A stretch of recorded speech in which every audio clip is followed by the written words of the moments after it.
Hello everyone, welcome back to my channel Shruti Upays. So guys, today we are going to discuss some of the interesting phrasal verbs that are easy to remember and definitely you can use them in your daily life communication.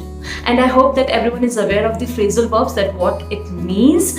Phrasal verbs are the combinations of verb, preposition and adverb which actually work as a verb in the sentence. And why we use phrasal verbs in our daily life communication? Because it makes our language, it makes our communication effective, natural and fluent. And if you have noticed that the native speakers of English, they use a lot of idioms and phrasal verbs in their daily life communication, and because of that reason it is difficult to understand their language. Because phrasal verb work as the idioms only, it is very difficult to figure out the meaning of the phrasal verbs as per the words that are there in that group. And phrasal verbs could be of two words or more than two words, means two or three words. And because of this, it's very difficult to understand the meaning. And this is the reason we always turn on the caption or the subtitles whenever we watch any English movie, because when they speak, so it's difficult, like what they are saying, what they actually mean. So today we are going to discuss such amazing phrasal verbs and interesting phrasal verbs that once you will have a glance at those phrasal verbs, it will be very difficult for you to figure out that what does this phrasal verb mean.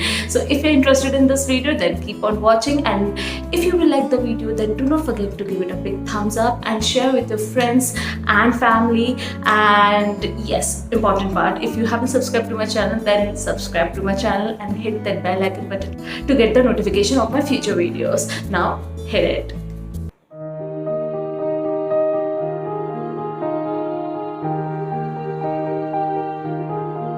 So guys, we are going to discuss 10 phrasal verbs today, and the first phrasal verb of the list is this. Yes, squeeze in. Squeeze in means when you are tied up with your work but still you find some time for something or for someone. So squeeze in means to find time for someone or something. For example, I can definitely squeeze you in my jam-packed schedule. I can definitely squeeze you in my jam-packed schedule means I can definitely find some time for you in my jam-packed schedule. And the next example is I can squeeze in meeting in early tomorrow's morning. So I can find time for the meeting in early tomorrow morning. Second phrasal verb is this, actor. Actor, what does it mean? No, it doesn't mean that you are doing something or you are in an action. It means to behave badly. It means to behave inappropriately.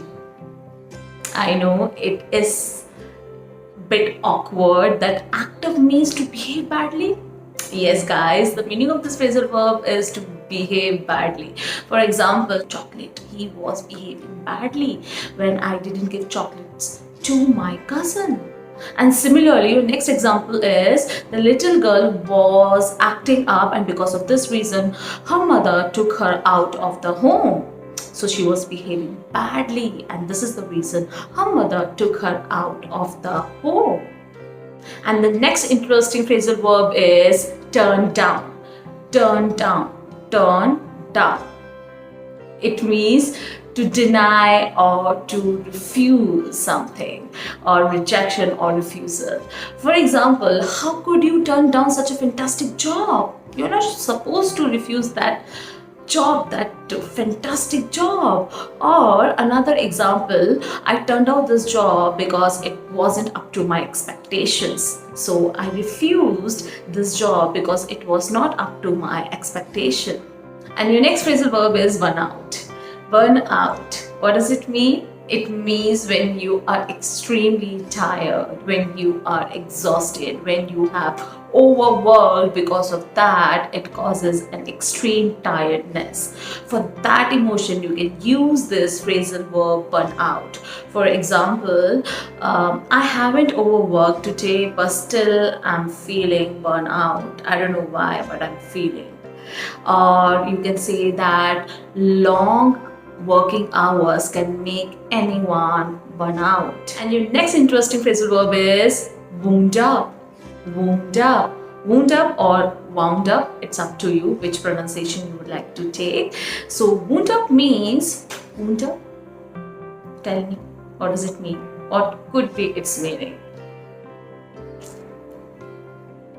Okay, the meaning of wound up is when you are extremely stressed over something.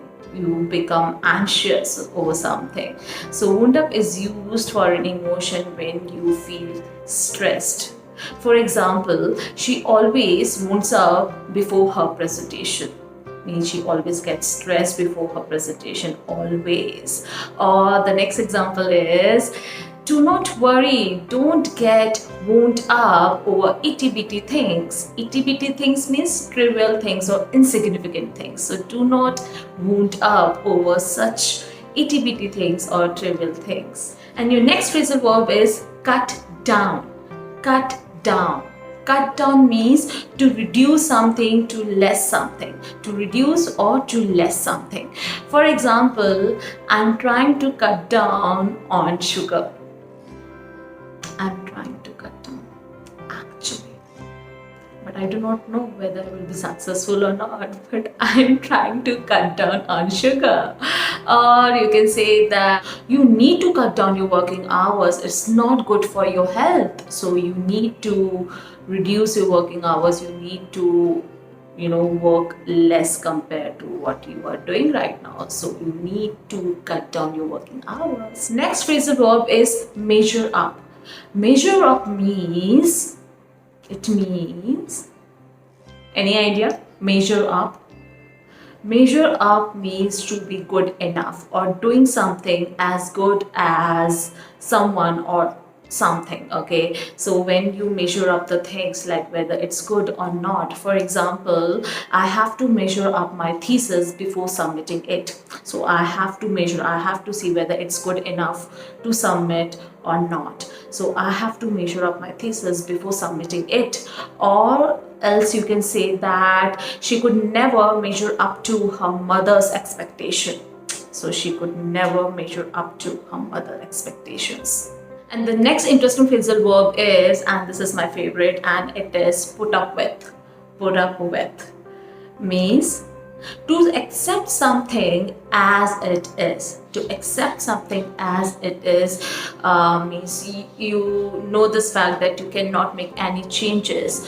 Or if you want to say it in another way, you can say that you are ready to endure something, you are ready to tolerate something. Okay, so it can be used in both the ways, positive and negative. For example, I know you are annoying, but I can definitely put up with you. Or another example, thank you for putting up with me. So thank you for tolerating me. Yes. And your next phrasal verb is give in. Give in means, again the meaning would be different, I'm telling you. It means when you stop arguing and you admit your fault or you admit your defeat and you say, okay, I'm giving in. I'm not going to tell anything further. So give in means to stop arguing, or you admit your defeat, that's it. For example, I do not easily give in for illogical discussions. I don't easily give in. If I'm into an illogical discussion, I'm making sure that I will make it to a logical discussion. So I don't easily give in. And the next example is, after a heated argument, the parents gave in to the children's demand. So after a heated argument, the parents stopped arguing. They accepted that it is not going to change, so they have to accept, like they actually gave in to the children's demand. And the last interesting phrasal verb is hold up. Hold up. It means to remain strong and sturdy during any process. So hold up. For example, I know guys that you are holding up to learn English language and to become an effective speaker. So that's it for today guys. I hope that you will like this phrasal verb and today you must have learned something new. Do let me know in the comment section below. I'll be waiting, and if you will like the video then do not forget to give it a big thumbs up, and I'll see you in the next video. See ya!